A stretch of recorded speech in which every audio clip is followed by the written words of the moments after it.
देखते ही देखते जाने कब समय निकल गया पता नहीं चला।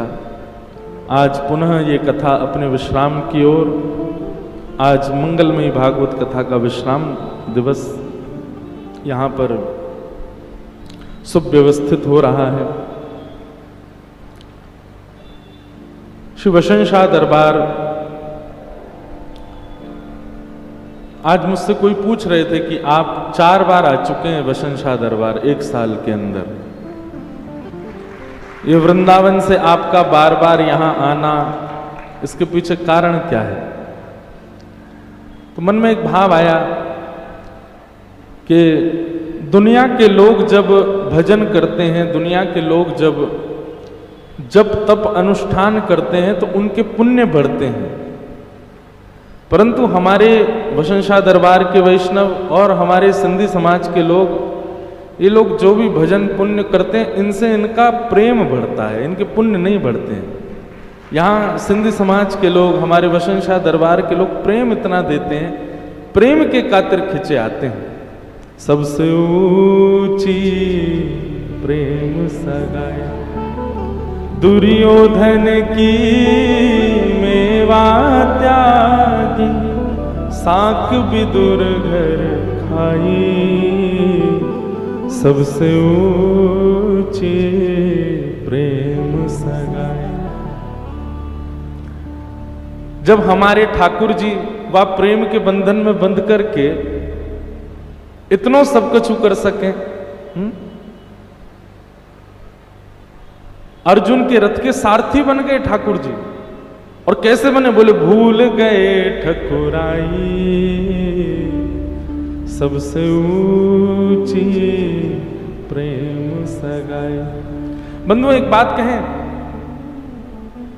ठाकुर जी से यदि मांगना हो तो वो मांगना जो मैं आपको बता रहा हूं। खूब भजन करो, खूब ठाकुर जी से प्रार्थना करो, खूब जप करो, खूब तप करो, खूब पुण्य करो, और सबके बदले यदि मांगना हो ना तो ठाकुर जी से केवल 2 चीज मांगो कि ठाकुर जी हमारे जीवन से सुख आ जाए, दुख चले जाए। ये सब हमारे कर्म के ऊपर निर्भर करते हैं। ठाकुर जी से क्यों मांगते हो उसको? जीवन में सुख आना, दुख आना, ये सब हमारे हाथ में है। ठाकुर जी कहते हैं मैंने रावण को पुलस्त्य ऋषि के खानदान में भेजा, ब्राह्मण कुल में भेजा, तब भी राक्षस बन गया, और मैंने प्रहलाद को राक्षस कुल में भेजा, वो तब भी भक्त बन गया।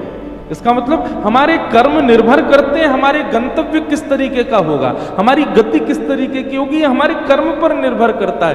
ठाकुर जी को उसके चक्कर में मत पालो। ठाकुर जी के पीछे पड़े हैं, पूजा अनुष्ठान कर रहे हैं कि हमारे जीवन में सुख आ जाए, नहीं। जीवन में पूजा अनुष्ठान, वैदिक कर्म कुछ भी करो, सबके पीछे 2 भावना रखो। पहली भावना तो रखो, हे ठाकुर जी हम प्रेमी हो जाएं, हमारे चित्त में प्रेम प्रकट हो जाए, सबके प्रति प्रेम आ जाए, हम प्रेमी हो जाए। प्रेमी व्यक्ति कितना प्यारा लगता है,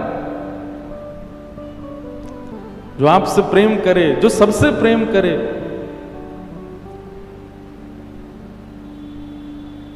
हमारे संत वृंदों को देखो, उनको हम प्रणाम क्यों करते हैं, उनको हम वंदन क्यों करते हैं? उनके चेहरे से, उनके भाव से प्रेम छलकता है, वो प्रेमी जैसे दिखते हैं।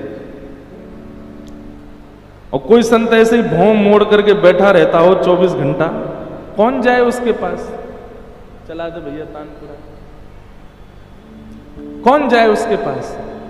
प्रेम के भाव से ही सब लोग जाते हैं। तो सबसे पहली तो कामना करो, हे नाथ हमारे अंदर प्रेम आ जाए, हम प्रेमी हो जाए। प्रेमी व्यक्ति का मुख सदैव प्रसन्न रहता है, प्रेमी व्यक्ति के नेत्र सदैव खिले रहते हैं। प्रेमी व्यक्ति चाहे काला हो, गोरा हो, कुरूप हो, बिना बाल वाला हो, खूब सारे बाल वाला हो, वो प्रेमी ही लगता है, वो अच्छा ही लगता है, उसके पास बैठने पर ऊर्जा सी आती है। तो सबसे पहला तो ठाकुर जी से प्रेम मांगो, और दूसरा ठाकुर जी से वरदान मांगो, हे नाथ ऐसी कृपा कर दो हम सरल हो जाएं, हम सहज हो जाएं, हमारे अंदर अहंकार ना आए। कितना भी जीवन में कुछ प्राप्त हो जाए, हम अपने आप को कुछ समझे ना, हम सदैव सरल रहें। आप विश्वास मानिए, कई लोगों को बड़ी सामान्य बात लग रही होगी, लेकिन ये 2 ही आपकी सबसे बड़ी निधि हैं, आपकी सबसे बड़ी कमाई है। पहला तो प्रेम, और दूसरा आपकी सरलता। ठाकुर जी से मांगना है तो ये 2 चीज मांगो और कुछ मत मांगो, और सब आपके कर्म पर निर्भर है, आपके हाथ में है, आप सब कर सकते हो। तो हमारे सिंधी समाज के लोग बहुत प्रेमी हैं, बस प्रेम में जबरदस्ती वाला प्रेम है। महाराज जी करना ही पड़ेगा, चाहे आपके हाथ पांव टूटे, हमसे प्रेम करना ही पड़ेगा।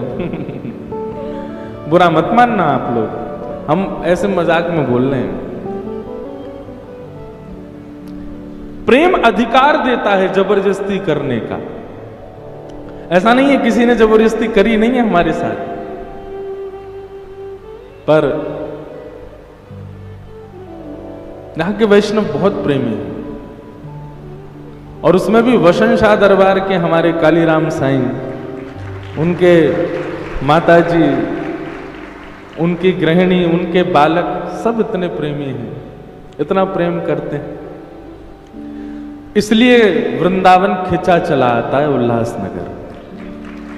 नहीं तो महाराज वृंदावन को खींचवे की सामर्थ्य अच्छे अच्छे 30 मार खान में ना है, ये वृंदावन को खींचवे की सामर्थ्य तो केवल प्रेम में है, इसीलिए वृंदावन आता है। तो आप सबका ये प्रेम दिनों दिन बढ़ता रहे, आप सब ऐसे प्रेमी बने रहो, प्रेम आपका चित्त कभी त्याग ना करे। तो प्रेम है कारण बार बार यहां आने का। और अब तो ऐसा भी हो गया है कि मुंबई का कोई भी क्रम है तो पहला ख्याल यहीं का आता है। अभी साईं ऐसा भी हो गया है कि मैं कहीं कथा करने जाता हूं, लोग बाग आते हैं, तो कहीं जाऊं या आऊं सब लोग कहते हैं जय श्री कृष्ण राधे राधे। सबको मैं प्रणाम करता हूं, जय श्री कृष्ण राधे राधे, सबको हाथ जोड़ के वंदन करता हूं। यहां की बात अलग है। अब कई बार कहीं और जगह कथा होती है, वहां जब हम जय श्री कृष्ण राधे राधे सब बोलते हैं, तभी एक बोलेगा बोल बसन गोट की। और जैसे ही बोलता है बसन गोट, मैं एक बार तो जरूर देखता हूं कौन बोला। बोले तुम बसन शाह दरबार? बोला हाँ महाराज जी वहां से। तो एक ना एक व्यक्ति वो रोक देता है, और उस समय उसका एक शब्द बोलते ही पूरा यहीं का भाव घूम जाता है। और उसके एक शब्द बोलने से कितने सारे लोगों की याद आ जाती है, पूरे उल्लासनगर की याद आ जाती है। वसन गोट की जय, उसने ये 4-5 शब्द कहे हैं, इतने में तो मुझे उल्लासनगर याद आ जाता है, वसन शाह दरबार याद आ जाता है, हमारे यहाँ के सब प्रेमी याद आ जाते हैं, मैया याद आ जाती हैं, साईं याद आ जाते हैं, दाल पकवान याद आ जाता है। सब याद आ जाता, पूरे 7 दिन की स्मृति घूम जाती है चित्त में एक जय जयकार बोलने से।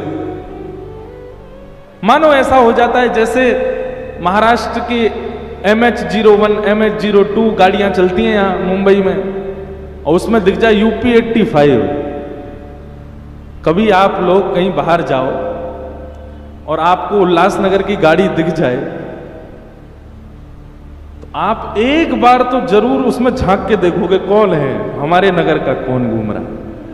तो ऐसे ही सब लोग जब मिलते हैं और कोई उस समय कह दे बसन गोट की जय, तो फिर अपने आप आंख खोल के, ये मुझे कथा में तो नहीं दिखा था, ये वहां मैंने तो सबको देखा, मेरे को नेत्र सबको पहचान गए हैं। पीछे वाले थोड़े कम दिखते हैं, उनको थोड़ा कम देख पाया हूं, नहीं तो ये आगे की पंक्ति वाले तो मेरे को लगभग से याद से हो गए।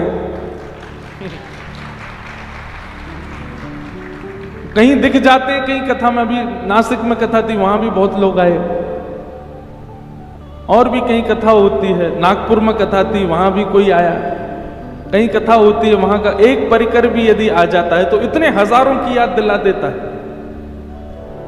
तो ये प्रेम है, ऐसा प्रेम इस स्थान से सदा बना रहे। हमारा बहुत बहुत वंदन है। आज कथा का विश्राम दिवस है और परसों से कथा उड़ीसा के राउरकेला में प्रारंभ होगी। कल हम श्री जगन्नाथ महाप्रभु को प्रणाम करेंगे, श्री जगन्नाथ जी को वंदन करेंगे और उनको वंदन करने के बाद फिर राउरकेला प्रस्थान करेंगे। 16 अक्टूबर से 16 से कब से है वहां पर मलाड में? 19 से है शायद। तो 19, 20, 21, 22, 23, 24, 25, हाँ 19 से 26 तक बंबई के मलाड में कथा है।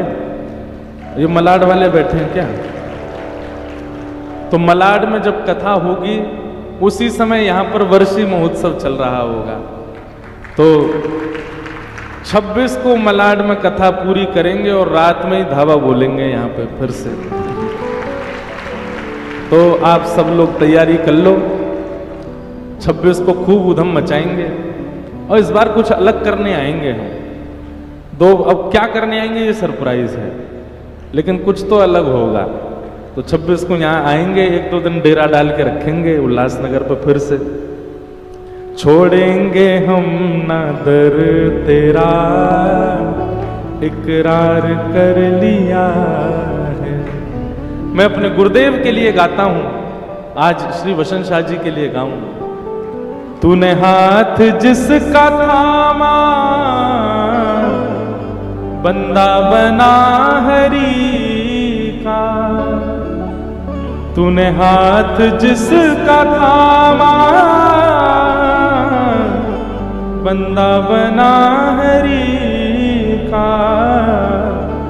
जिस पर हुई तेरी नजर, समझो के तर गया। दिल में न जाने सद्गुरु, क्या रंग भर दिया है। छोड़ेंगे हम न दर तेरा, इकरार कर लिया है। तो परमानंद, आइए अब कथा को विश्राम की ओर ले जाओ। बहुत सारी कथा बची है और हमारे पास 2-2.5 घंटे ही बचे हैं। और साईं तो बोले कि महाराज जी सब लोगों की ट्रेन सुबह की हो गई, आप तो रात भर सुनाते रहो कथा। इस दरबार की बस में आ जाए महाराज, हमको कहीं और कथा करने जाने ही नहीं दें। मैं अभी कल परसों कह रहा था, कल ही कह रहा था, मैया को बोल रहा था मैंने कि अगर 1 महीना की कथा नासिक की जगह उल्लासनगर में हुई होती, एक तो हम 100 पार तो हमारा भजन जाता। फूल के महाराज इतना खिलाते हैं यहाँ पे लोग, दिन रात बस खाना पीना। वो उसमें भी मैंने बड़ा रोक रखा है, तो भी इतना खाना पड़ता है। ऊपर से यहाँ कथा हो तो महाराज इतना नाचना हो, इतना गाना हो, इतना आनंद हो, इतना उत्सव हो, उत्सवात्मक कथा होती है यहाँ पर। तो बड़ा आनंद का भाव है। कथा बहुत बची है, अब हम जहां तक हमारा भाव से चलता रहेगा वो करेंगे, बाकी फिर हम जो क्रम है उसको कह करके कथा को विश्राम देंगे। बोलो वृंदावन बिहारी लाल की। नख पे धार लियो गिरराज, नाम गिरधारी पायो है। गिरधारी पायो है, नाम बनवारी पायो है। नख पे धार लियो गिरराज, नाम गिरधारी पायो है। आप ही पूजे आप पुजावे। ठाकुर जी सब ब्रजवासी को लेकर के महाराज गोवर्धन पहुंचे और सब ब्रजवासी ने 56 भोग लगाए और वह 56 भोग को पावे के काजे 4 भुजा वाले श्री गोवर्धन नाथ प्रकट है गए। 56 भोग की कछु सामग्री नारद जी ने जाकर के इंद्र को प्रदान करी। इंद्र कोपित हो गए और इंद्र ने मेघ मालाओं को आज्ञा कर दी, बरसने लगे वृंदावन पर। और जैसे ही मूसलाधार वर्षा हुई, सब ब्रजवासी दौड़े, त्राहिमाम त्राहिमाम। हम तो पहले ही मना कर रहे भैया, अपने देवता को छोड़ के या के देवता को मत पूजो, इंद्र नाराज है गयो है। ठाकुर जी बोले भैया जिनकी शरण में आए हो उन पे विश्वास करो। अच्छा एक बात कहें बंधु, जैसे ही जीवन में कोई अनहोनी जैसी होती है या आपका कोई काम थोड़ा सा बिगड़ जाता है, तो आप उस समय ये सब विचार मत करने लग जाया करो, ओहो वो अंबरनाथ में महादेव पर मैंने जल चढ़ाया था, उस समय ये नहीं चढ़ाया मैंने, इसीलिए शायद मेरे काम बिगड़ रहे हैं। वहां देवी देवता पर मैंने ये वस्तु चढ़ा दी थी, तब पुजारी जी मुझसे कह गए थे कि ये भी कर देना, मैं तो करना भूल, उसी वजह से काम। ऐसा कुछ नहीं है। देवता इतने खाली नहीं बैठे कि आप उन पर कुछ नहीं चढ़ाओगे तो ही वो आपको कष्ट देंगे, तो ही आपके जीवन में संकट आएगा। 33 कोटि देवताओं को एक हमारे करने से कोई क्रिया लगती हो ऐसा नहीं है। और हमने कुछ नहीं किया तो उससे देवता नाराज होकर के हमको कष्ट दें, ऐसा देवताओं का स्वभाव नहीं है। क्षमा कीजिएगा, मैं मंच से कह रहा हूं, कई बार कई परिवारों में ऐसा सुना जाता है कि किसी को देवी आ गई, किसी को देवता आ गए, और वो कह रहे हैं कि तुमने मेरा जोत नहीं जलाई थी, तुमने मेरी ये नहीं किया था, ऐसा हुआ। ये साइकोलॉजी है। देवताओं पे इतना समय नहीं कि वो आपके ऊपर आवे। हमारी विचारधारा बन जाती है ऐसी कि हमारे ऊपर देवी देवता आ गए। हम इतने पवित्र हैं, इतने शुद्ध हैं हम अंदर से कि देवता आएंगे हमारे ऊपर। और मुझे बहुत आश्चर्य लगता है कि देवी देवताओं को कोई काम ही नहीं है। इसलिए भैया ये इन सब बातों में मत जाया करो, उनका ये नहीं किया, उनका ये नहीं किया, उनका ये, वो नाराज नहीं होते हैं। वो आपकी भलाई के लिए वो क्रियाएं करनी चाहिए। भूल जाओ तो क्षमा मांग के दोबारा कर लो, उस पर अपशगुन मत समझो उसको। और ये मैं बिल्कुल फैक्ट बात कह रहा हूं आपसे। मैं कभी कभी इतना व्यस्त हो जाता हूं, अपने लाल जी की सेवा नहीं कर पाता।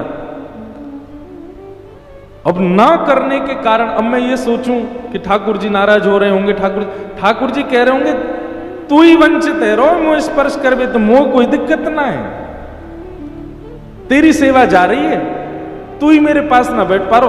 तब मुझे चिंता होती मैं ठाकुर जी के पास क्यों नहीं बैठ। उसका मतलब ये थोड़ी ठाकुर जी की सेवा नहीं करी ठोकर लगी, ओहो लाल जी नाराज है गए, तू मेरी सेवा नहीं कर रहा, ऐसा नहीं भाई।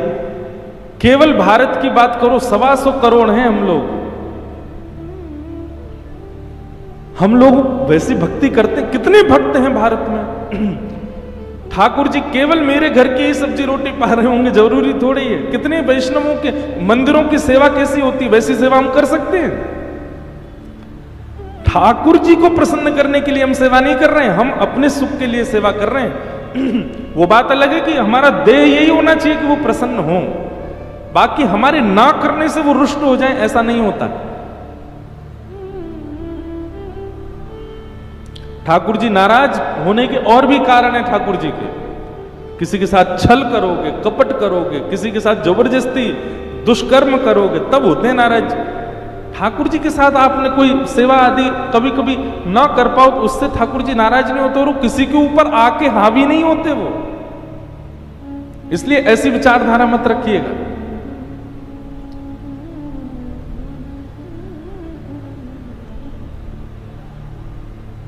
ठाकुर जी बोले भाई जिनकी शरण में आए हो पूर्ण रूपेण आओ, फिर चाहे जीवन में कैसी भी विपत्ति आए, कितने भी संकट आए, उनके प्रति आपका विश्वास नहीं डगमगाना चाहिए। शरणागति का मतलब क्या है? आप किसी की शरण में इसलिए गए हो कि अब चाहे जो हो जाए मैं इनका हूं, ये मेरे हैं। आप श्री गोवर्धन नाथ जी की शरण में गए तो उसके बाद में आने वाली विपत्तियों को भी भूल जाओ। ठाकुर जी है ना मेरे साथ, सब मंगल करेंगे। अभी खराब है, कल खराब है, परसों खराब है, तरसों तो अच्छा होगा ना, कभी तो अच्छा होगा ना। विश्वास रखो बंधुओं, भक्ति विश्वास पर टिकती है। आपका न विच्छिन्न होने वाला विश्वास ठाकुर जी के प्रति होना चाहिए।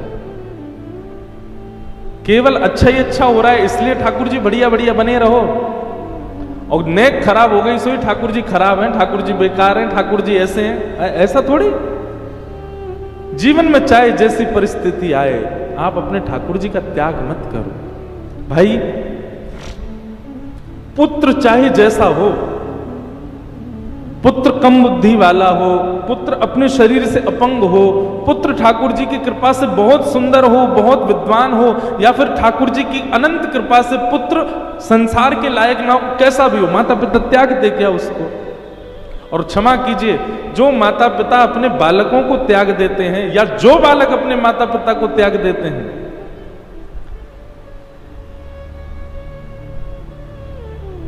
परिणाम अच्छा नहीं होगा। ना जाने कौन सी योनि और कितने कर्म उसको करने पड़ेंगे, कितनी योनियों में भटकना पड़ेगा उसको। इसी यहीं की बात है, मुझे स्मृति 4-5 दिन पहले ऊपर जब मैं प्रसाद पा रहा था साईं के घर पर, तो एक बहन आई छोटी सी लाली लेकर के और मुझसे बोली, महाराज जी इसका नामकरण कर दो, आज इसकी छठी है। मैंने कहा भाई छठी है और ये घर के बाहर कैसे घूम रही है लाली, अभी तो कुछ दिन घर में रहना चाहिए। लेकिन वो बोली कि महाराज जी इसकी छठी कर दो, और मुझे याद नहीं आ रहा कौन सा अक्षर दिया था, मैंने नामकरण किया उसका। हा? क्या क्या कोई सुन के बताओ क्या कह रहे साईं? विजयलक्ष्मी। कोई सुन के अच्छे से बताओ क्या कह रहे हैं?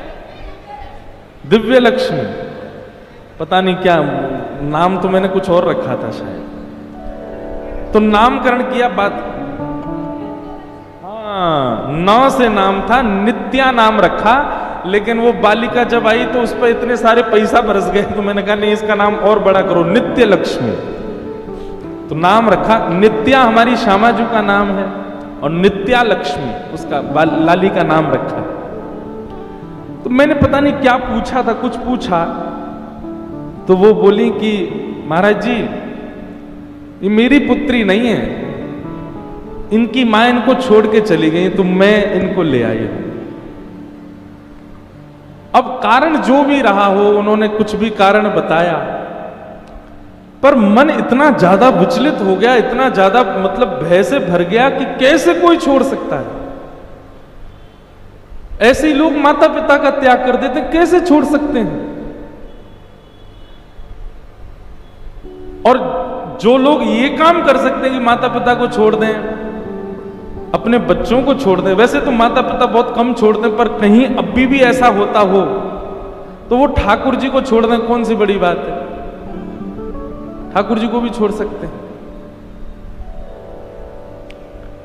हमें तो ऐसा लगता है भैया कि इस जन्म में यदि एक बार ठाकुर जी के चरण पकड़ लिए, फिर जीवन में कभी आप मत छोड़ना ठाकुर जी को। और कहीं आपने छोड़ दिया तो फिर अगले जन्म में शायद ऐसा ही होता होगा कि शायद माता पिता आपको छोड़ देते होंगे या आप माता पिता को छोड़ देते होंगे। ठाकुर जी का कभी त्याग मत करो, उन पर विश्वास रखो, चाहे जीवन में कैसी परिस्थिति आ जाए, कभी ठाकुर जी का त्याग मत करो।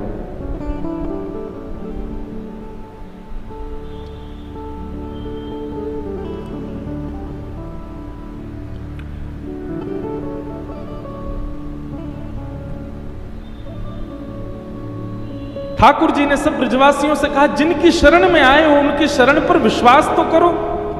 अरे वर्षा क्या बरसने लगी, आप लोग तो अविश्वास के कारण भागने लगे। अरे जिनकी शरण में आए हो उनसे प्रार्थना करो। तब सब ब्रजवासियों ने हाथ जोड़ करके प्रार्थना की है, चरण शरण ब्रजराज कुंवर के, चरण शरण ब्रजराज कुंवर के। हम विधि अविध कछु नहीं जानत। हे गोवर्धन नाथ, हम कुछ नहीं जानते, विधि क्या है अविधि क्या है, हम तो बस कर देते हैं। हम विधि अविध कछु नहीं जानत, रहत भरोसे श्री मुरलीधर के, चरण शरण ब्रजराज कुंवर के। सब ब्रजवासी प्रार्थना करने लगे। तभी 7 बरस के ठाकुर जी ने 7 कोस लंबे चौड़े गिरिराज पर्वत को दोनों भुजाओं से पहले तो एक तरफ से अधर किया, उठा लिया, और भीतर प्रवेश करके अपने बाम हस्त की इकन्नी उंगली के नख पर श्री गिरिराज जी को धारण कर लिया। बोलो गोवर्धन नाथ की, गिरिराज धरण की। ठाकुर जी ने गिरिराज जी धारण कर लिए। अब तो गिरिराज जी ऐसे पेंडुलम की तरह यूं घूम रहे हैं, बीच में ठाकुर जी खड़े हैं गिरिराज जी धारण करके। सब ब्रजवासी अपने अपने डंडा लेकर के पहुंच गए, सबने अपनी अपनी छड़ी लगा ली, और छड़ी लगा करके गिरिराज जी, ये जो हम जय जयकार बोलते हैं, पूछ री के लौटा की हुप हुप प्यारे, इसका अर्थ क्या है?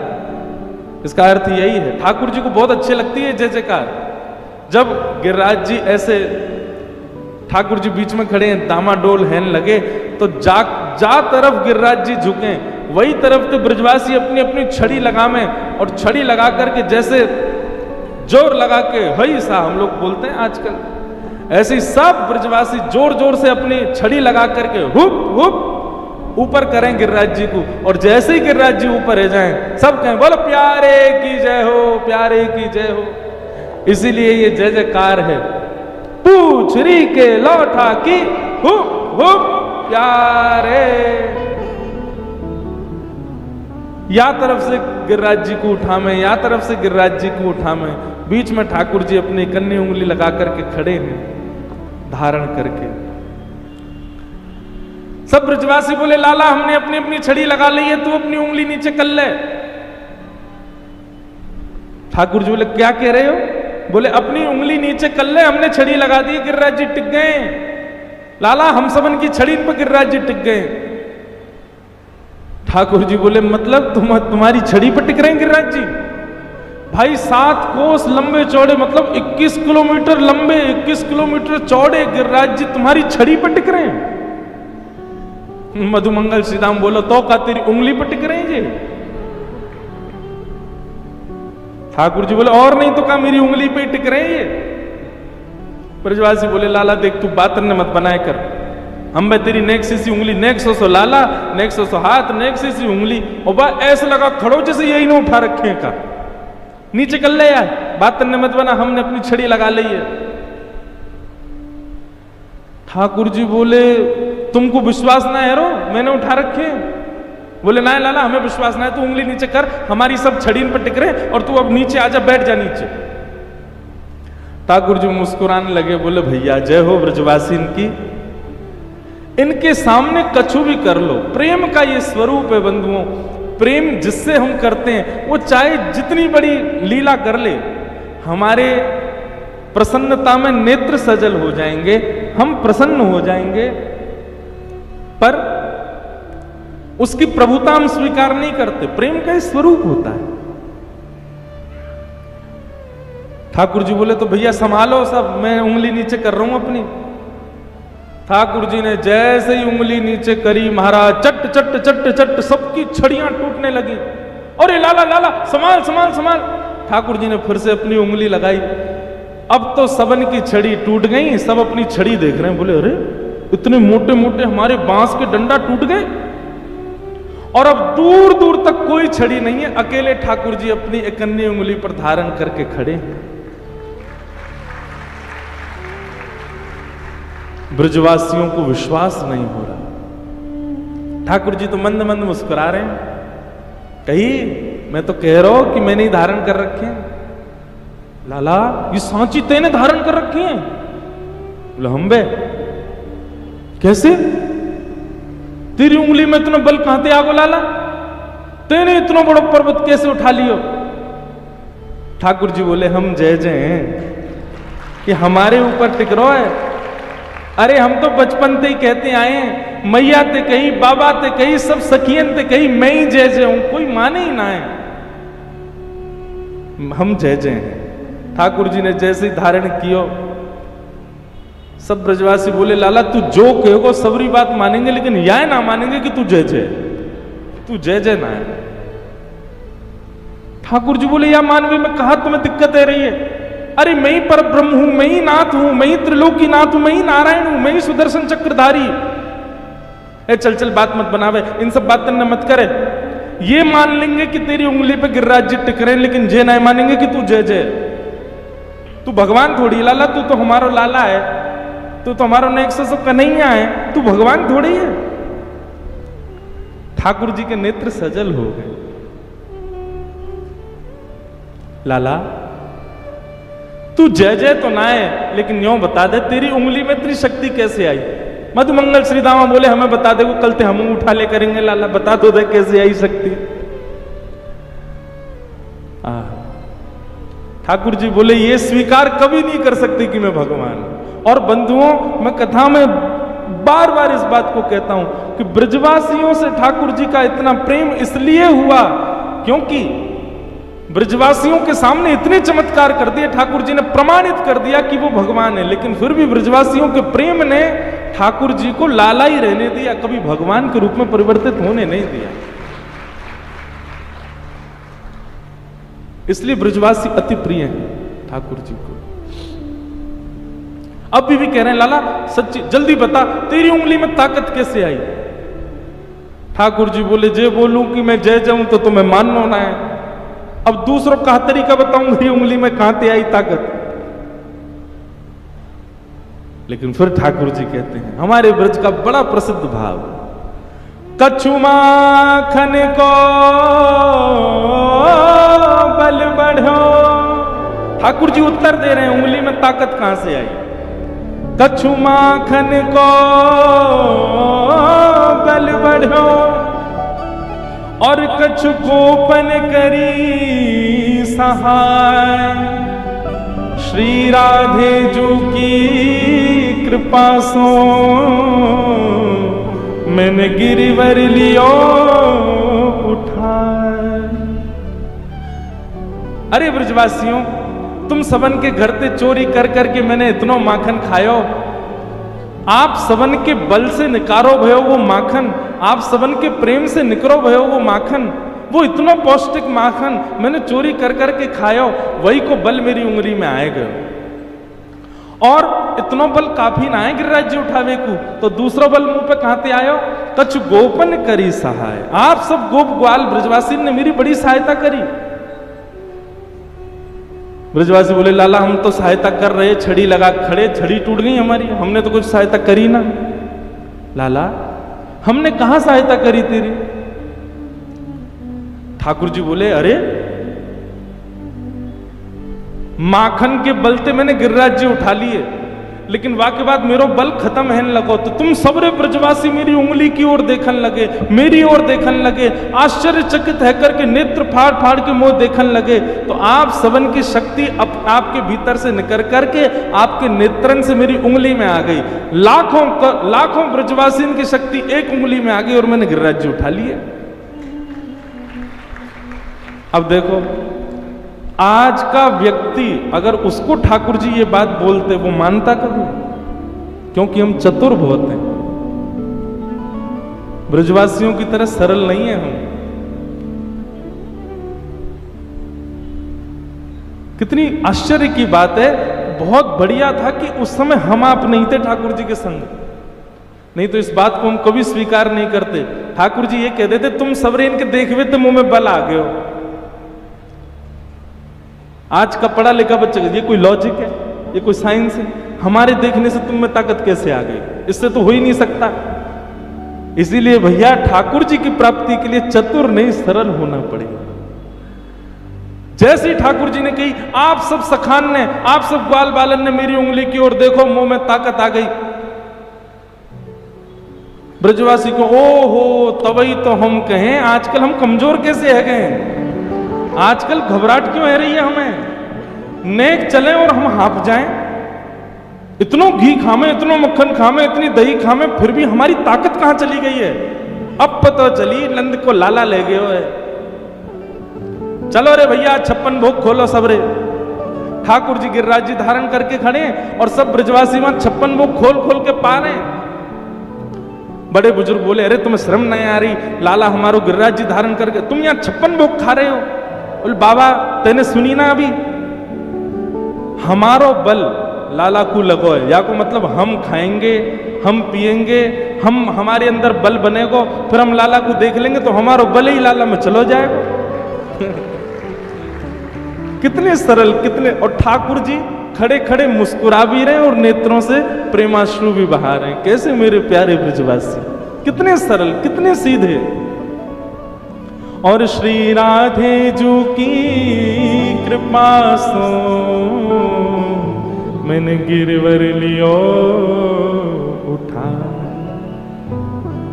बंधुओं, वास्तव में तो ठाकुर जी खड़े हैं एक अन्नी उंगली लगा करके, पर जिस शिला पे ठाकुर जी खड़े हैं वह शिला के पीछे वृषभानु नंदिनी श्री किशोरी जी बरसाने वाली हमारी श्री राधा रानी वो भ्रकुटी टेढ़ी करके खड़ी है, अपनी भौएं ऊपर करके और अपलक नेत्रों से गिरिराज जी को देख रही हैं। श्री किशोरी जी के नेत्रों से एक दिव्य तेज प्रकट हो रहा है। वास्तव में गिरिराज जी तो किशोरी जी के नेत्रन के तेज पर टिके हुए हैं। असली गिरवरधारी तो हमारी श्यामा जी है।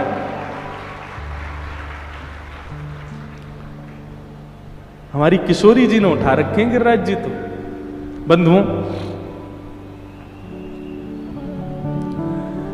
ये राधा रानी कौन है? जब भगवान मोहिनी रूप धारण करके आए, ठाकुर जी का रूप इतना सुंदर था, इतना सुंदर था कि देवता सब ठाकुर जी पर मोहित हो गए, लेकिन सूर्य मोहित नहीं हुए।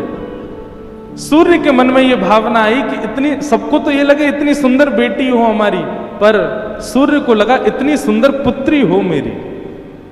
मोहिनी भगवान को देख करके तब भगवान किसी से नहीं रीझे, लेकिन सूर्य से रीझ गए और सूर्य नारायण को कहा कि हे सूर्य नारायण, आपने जो भाव रखा है ना हमको पुत्री रूप में देखने का, हम द्वापर में कृष्ण अवतार धारण करेंगे तब आपका ये भाव पूर्ण करेंगे। सूर्य बोले, मुझे आपका अंश नहीं चाहिए, मुझे आप ही चाहिए संतान के रूप में।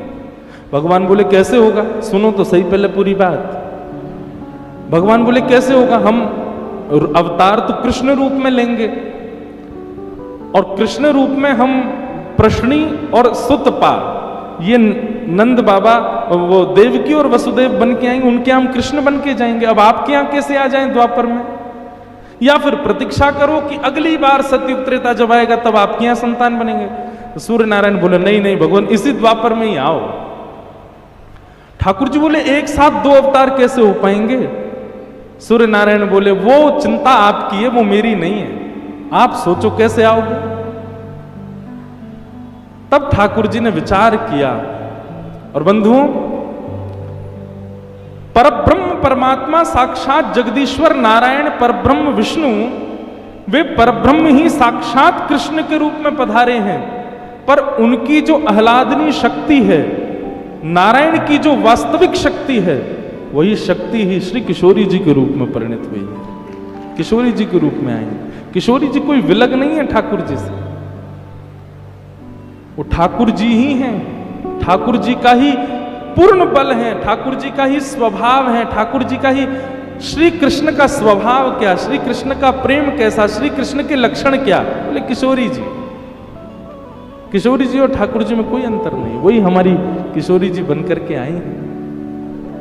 ऐसी हमारी राधा रानी। एक बहुत सुंदर पद है, अभी हम गाते हैं, आप सब लोग प्रेम से सुनना।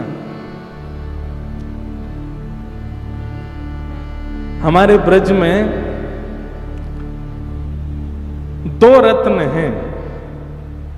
पहलो रत्न तो है मक्खन, ठाकुर जी ने बहू चुरा लियो, और दूसरे रत्न है हमारी वृषभानु नंदिनी श्री राधा रानी, ठाकुर जी ने उनको भी हरण कर लियो। श्री परमानंद दास जी का पद है, बहुत भाव से गाते हैं। हो ब्रज में रतन राधिका गोरी, ब्रज में रतन राधिका गोरी, ब्रज में रतन राधिका गोरी, ब्रज में रतन राधिका गोरी, राधिका गोरी, राधिका गोरी, राधिका गोरी, राधिका गोरी, राधिका गोरी, राधिका गोरी, राधिका गोरी, राधिका गोरी। ओ ब्रज में रतन राधिका गोरी, ब्रज में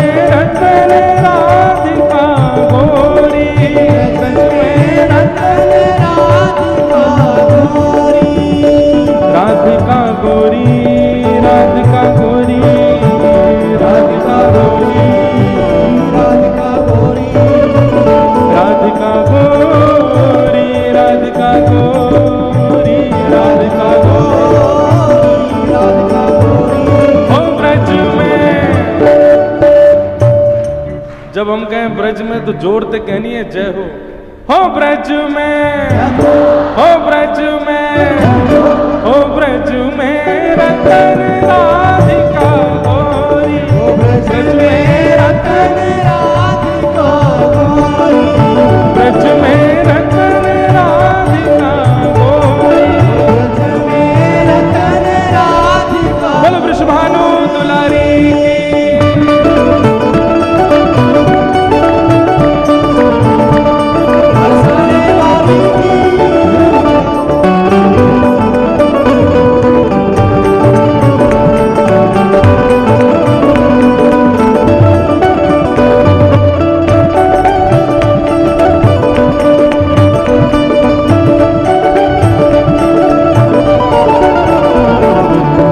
हरलीनी वृषभानुभवनते, हरलीनी वृषभानुभवनते, ओ हरलीनी वृषभानुभवनते, हरलीनी वृषभानुभवनते।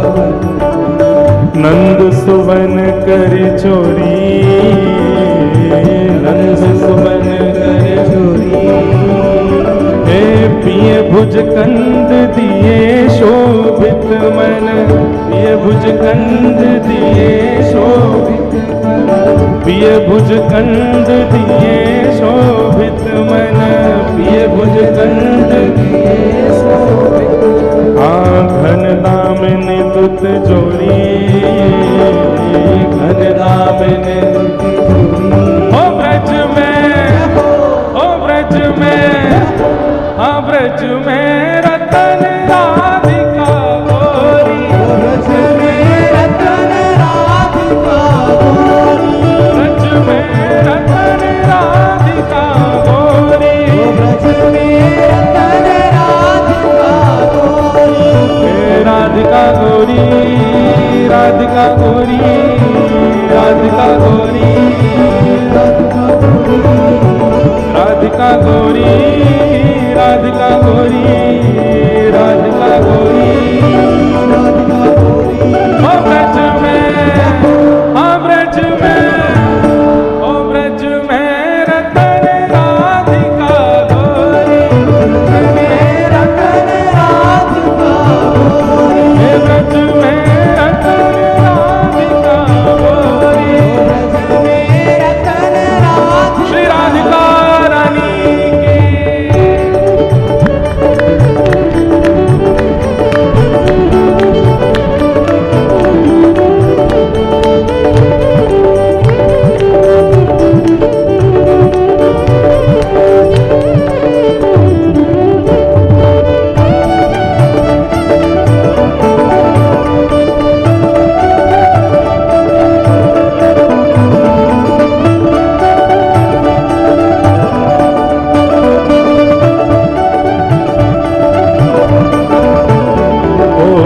कुंज निकुंज बिहरत दो, कुंज निकुंजन बिहरत दो, कुंज निकुंजन बिहरत दो, कुंज निकुंजन बिहरत दो।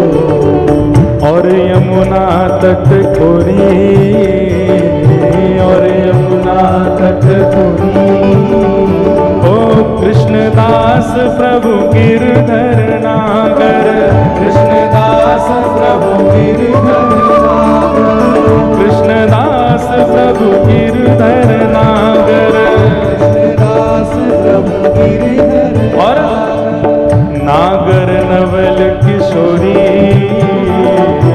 नागर नवल किशोरी, ओ कृष्णदास प्रभु गिरधर नागर, कृष्णदास प्रभु गिरधर नागर, कृष्णदास प्रभु गिरधर नागर, कृष्णदास प्रभु गिरधर नागर। और नागरी नवल किशोरी, नागरी नवल किशोरी,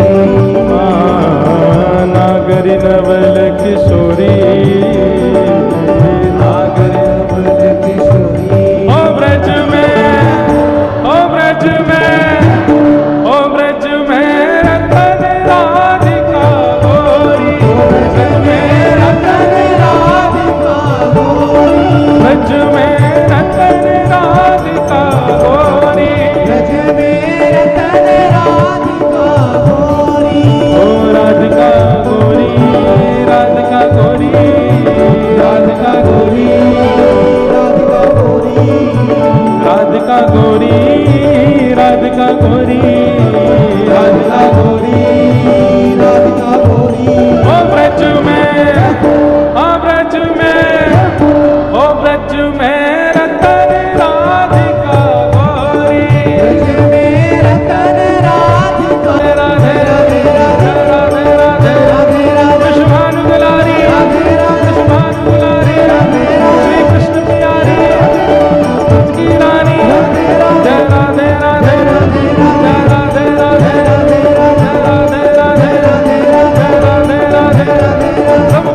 बोल वृषभानु दुलारी की, बोल वृषभानु के जमाई की। तो वास्तव में तो भैया गिरिराज जी हमारी श्यामा जी ने उठाए हैं। श्री राधे जू की कृपा सो मैंने गिरवर लियो उठाए। श्री किशोरी जी की कृपा से धारण किए। सब लोग विराज जाओ भैया, बिल्कुल शांति से अब कथा सुनो। गोवर्धन लीला हुई, 7 दिन 7 रात्रि पर्यंत तक वर्षा होती रही और 7 दिन के उपरांत इंद्र को लगा कि मुझसे भूल हुई है, साक्षात परमात्मा ही हैं जिनकी मैं परीक्षा ले रहा था। इंद्र ने आकर के क्षमा मांगी, भगवान की स्तुति गाई। भगवान आप साक्षात ईश्वर हैं, मुझसे बहुत बड़ी भूल हो गई। पिता गुरुस्त्वम जगतामधीशो, कि पिता गुरुस्त्वम जगतामधीशो, दुरत्ययः काल उपात दंड, हिताय स्वेच्छा तनुभि समीहसे, मानम विधुन्वन जगदीश मानिना। आप मेरे पिता हैं, आप मेरे गुरु हैं, और पिता का और गुरु का कर्तव्य होता है यदि शिष्य और पुत्र यदि कुछ गलत करे तो उसको दंड दे सकता है।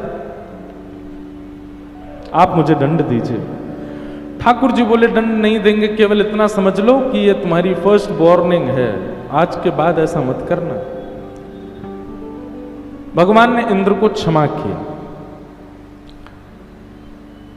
गायों ने भगवान का नाम गोविंद रखा। एकादशी व्रत की कथा सुनाई गई, अन्य कुछ भाव कहे गए, और अब यहां से प्रारंभ हुआ रास पंचाध्याय। भगवान पिता रात्रि शरदोत्फुल्ल मल्लिका, विक्षरन्तुम मनश्चक्रे योग मायाम उपाश्रित। बंधुओं, अब रास की कथा में हम थोड़ा प्रवेश करें। क्रम तो अब इतना है कि अगर मैं 10-10 मिनट भी एक क्रम कहूं तो भी मुझे 2-2.5 घंटे और लग जाएंगे, पर मैं फिर भी प्रयास करता हूं जो जो भाव उचित हैं उनको कहूं। रास और रस, मैं हर कथा में लगभग इस बात को कोट करता हूं कि रस और रास, इन दोनों को बहुत ध्यान से सुनिए। सब लोग इधर देखो, इधर देखो, कल से कहीं भी देखना, अभी इधर देखो।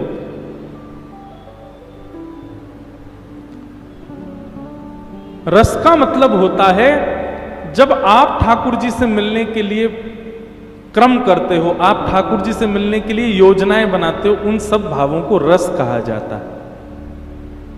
पर आपकी भक्ति से प्रसन्न होकर के जब ठाकुर जी आपसे मिलने का क्रम बनाते हैं, योजना बनाते हैं, उसी को रास कहते हैं। रस में और रास में यही अंतर है। अभी हम आप सब लोग रास में नहीं आए, अभी हम रस में हैं। कथा सुनने के लिए हम जाते हैं, वृंदावन हम जाते हैं, ठाकुर जी को देखने मंदिर हम जाते हैं, ठाकुर जी को रिझाने के लिए 56 भोग लगाते हैं, आदि आदि उत्सव, फूल बंगला करवाते हैं, ये सब रस है। लेकिन आपकी भक्ति से प्रसन्न होकर के जब ठाकुर जी आपके सामने आ जाएं तो उसको समझो वो रास है।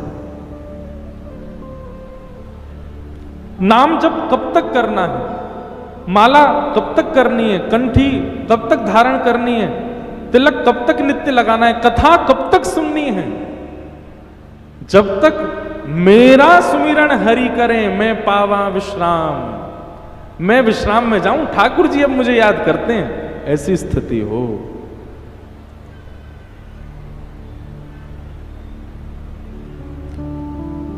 अच्छा, एक बात बताऊं, ठाकुर जी आपको याद करते हैं, इसका प्रमाण है कोई? हाँ, 2-3 प्रमाण हैं। क्या? संतन में मति, संतन में गति, संत चरण रज सदा लुभाने, गिरधर जब अपनों कर जाने।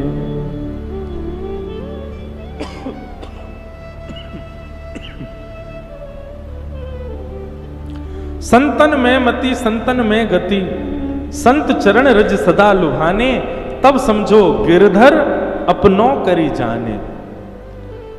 किसी वैष्णव को देख करके आप प्रसन्न हो जाते हो, किसी संत को देख करके आप आनंदित हो जाते हो, किसी के सिर पर उर्धपुंड देख करके आप खुश हो जाते हो। भले ही अपरिचित है लेकिन उसको देख करके आप अत्यंत आनंद में भर जाते हो। और उसकी चरम स्थिति ये कि किसी वैष्णव को देख ये पता चल जाए कोई ब्रज से आया है, कोई ब्रजवासी है, नेत्र सजल हो जाए उसको देख करके, समझ जाना आपसे ठाकुर जी प्रसन्न हैं और आपको स्वीकार कर चुके हैं।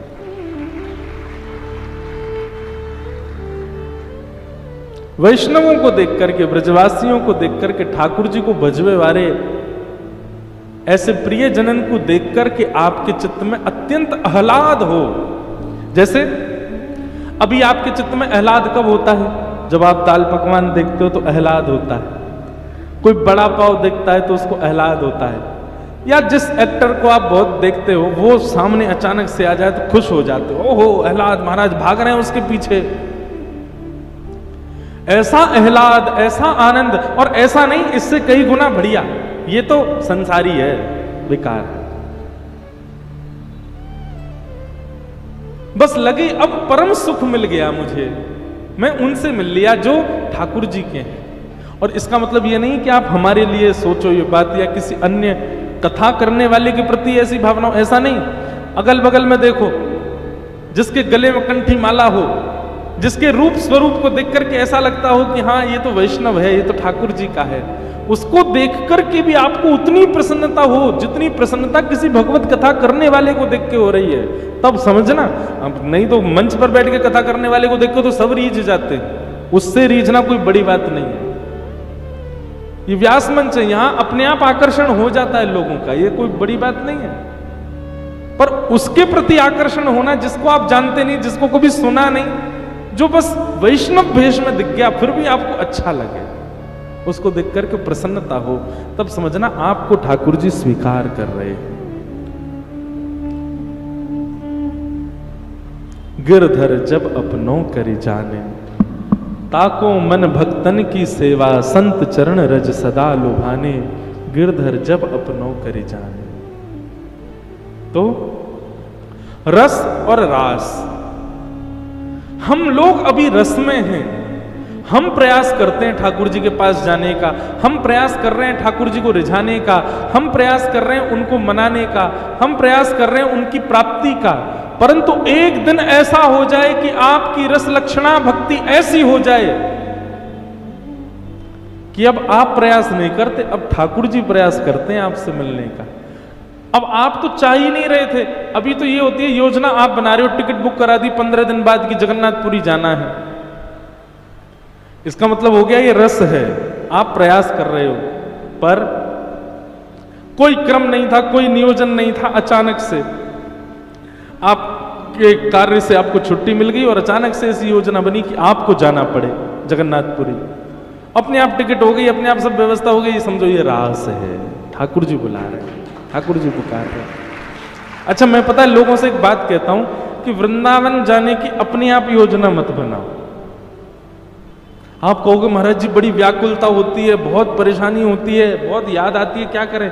मत करो, एक आध बार रुको तो सही, खुद योजना मत बनाओ। नेक्स्ट देखो तो सही, उनको याद आती है कि नहीं, तुम आए दिन पहुंच जाते हो उनके पास।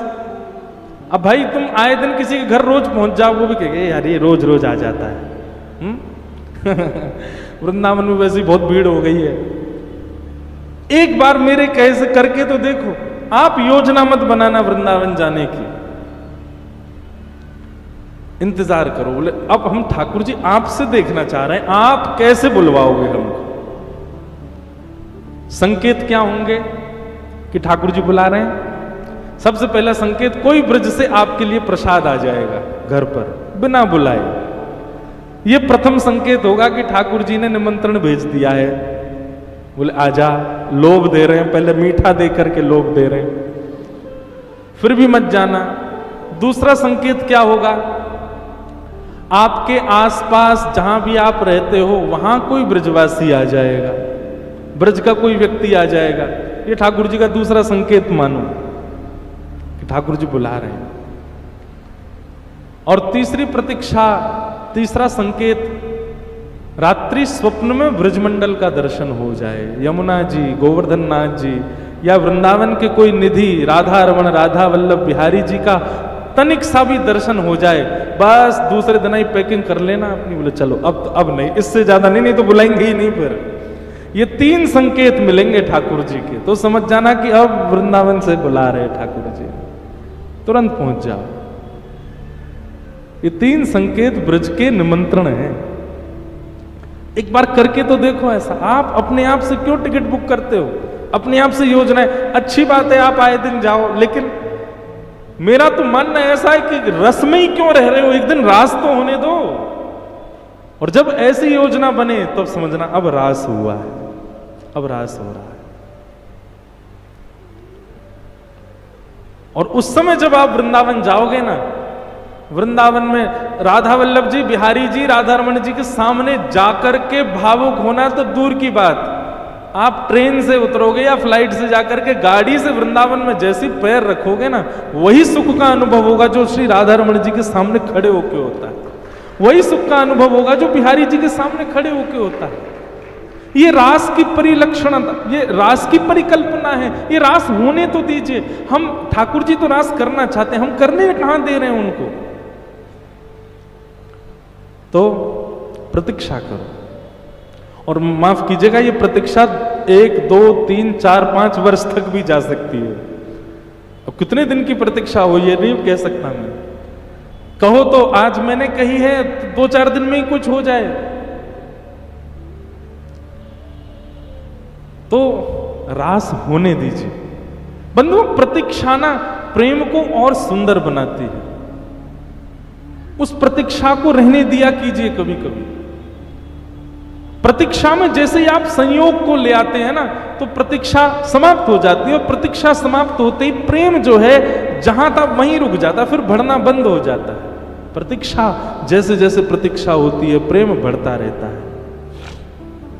मुझे तो ऐसा लगता है, मैं अपनी मनोबुद्धि से कहूं, जिसके जीवन में बहुत प्रतीक्षा है, समझना कि वो इतना समीप जाने वाला है। ठाकुर जी इतने इतने भाव से मिलने वाले हैं उससे एक दिन, जिसने प्रतीक्षा बहुत करी है। और जो, अब बुरा नहीं मानना वो लोग जो यूं कहते, जिनके बारे में मैं कहूं साल में 3, 4, 5 बार तो वृंदावन ही चले जाते हैं, हर महीना चले जाते हैं, ये आपका पता क्या, ये नियम हो गया। अब आप हर महीने वृंदावन जा रहे हो, वृंदावन को आपने एक नियम बना लिया। अच्छी बात है, जाओ, आपके लिए इतनी व्यवस्था ठाकुर जी ने कर दी, जाओ। पर मैं मानता हूं कि वृंदावन को आमंत्रण देने दो ना, तब तक प्रतीक्षा करो।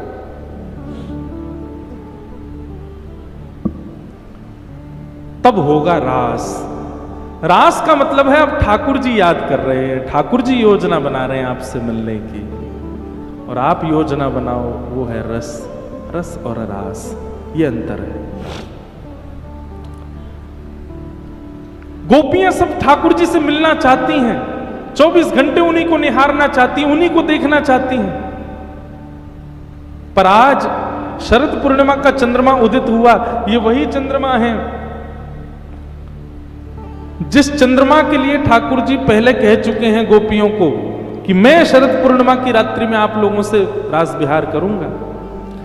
आज शरद पूर्णिमा का चंद्रमा निकल आया, सीखो गोपियों से, तब भी गोपियां नहीं गई। गोपियां प्रतीक्षा कर रही हैं, बोले पूर्णिमा का चंद्रमा तो निकल आया, लेकिन अभी भी कन्हैया बुलाएगा तो जाएंगे। ऐसा नहीं है कि गोपियां व्याकुल नहीं है, गोपियां उत्सुक नहीं है जाने की, इतनी उत्सुक हैं कि बस एक कोई झूठे को आके बोलते कन्हैया खड़े, तुरंत भागेंगी। लेकिन ये प्रेम का स्वरूप है, गोपियां चाह रही हैं एक बार और कन्हैया बोल दे कि मैं तुम्हारी प्रतीक्षा कर रहा हूं, सो ही जाएंगे। और तभी जगौ कलम बाम दृशाम मनोहरम, ठाकुर जी ने अपनी वेणु को अपने ओष्ठ पर धारण करके अपनी कोमल उंगलियों से उसके छिद्रों को आच्छादित करते हुए और जैसे ही प्राण पिरोए, बाज उठी वंशी वृंदावन में। अब देखो, बहुत सावधानी से सुनिएगा। जो कृष्ण को केवल नंद नंदन समझते हैं, जो कृष्ण को केवल परमात्मा समझते हैं, जो कृष्ण को केवल और केवल यशोदा का पुत्र समझते हैं, उनको तो ऐसा सुनाई दे रहा है कि वंशी बज रही है।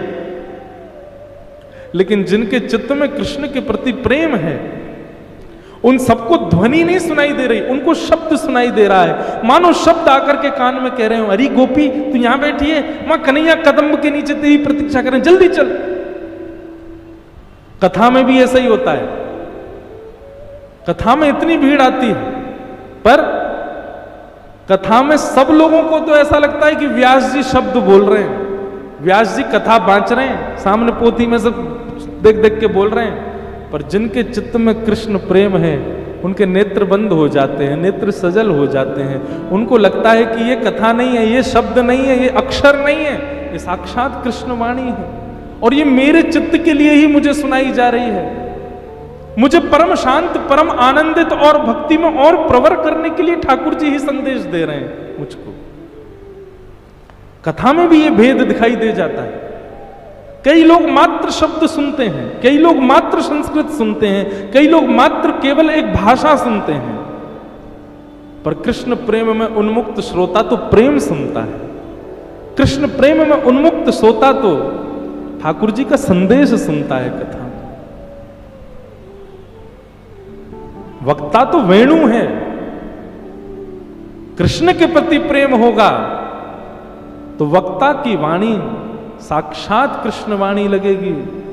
और यदि ठाकुर जी केवल भगवान है, इतना ही प्रेम है, बस इससे ज्यादा कोई भाव नहीं, तो फिर शब्द ही लगेंगे।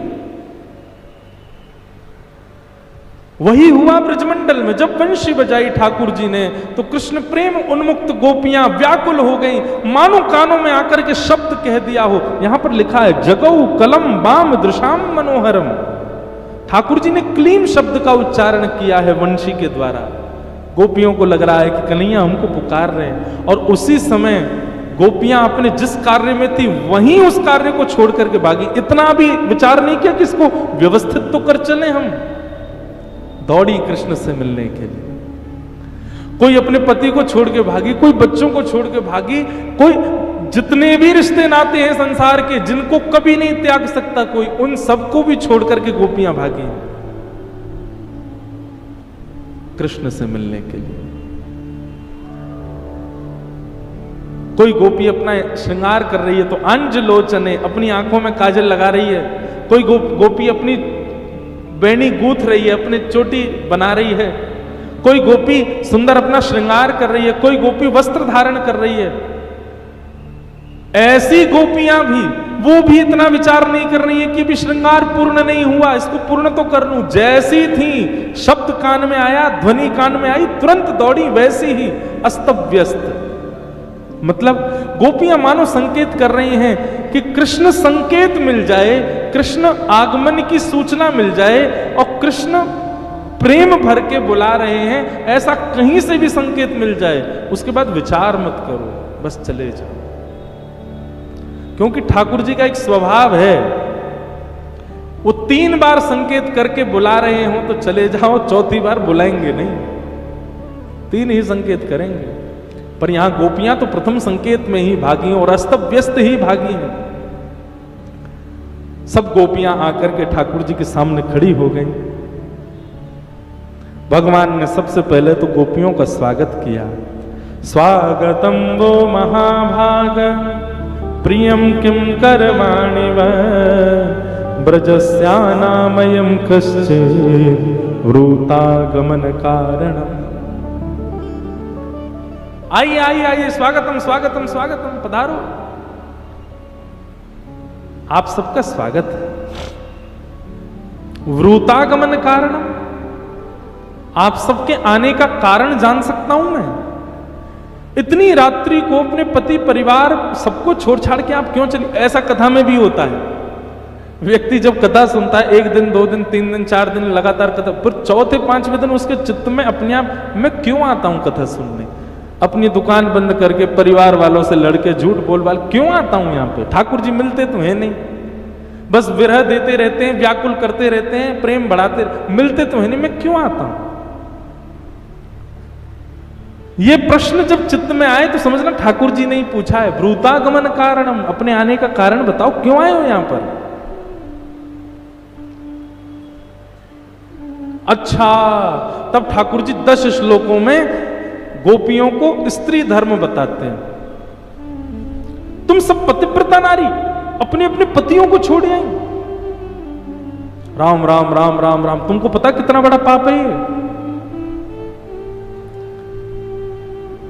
एक पतिव्रता नारी जब अपने पति का त्याग करती है, उसको कितने दिन के लिए नरक जाना पड़ता है, उसके कुल में किसके साथ क्या होता है, आदि आदि सब बात ठाकुर जी यहाँ पे पतिव्रता नारी के धर्म समझाने लगे और कहने लगे तुम लोगों को बहुत बड़ा पाप लगेगा। एक परपुरुष के पास आ गई हो, चलो जाओ वापस चली जाओ, अपने अपने घर जाओ। गोपियां खड़ी हैं सामने।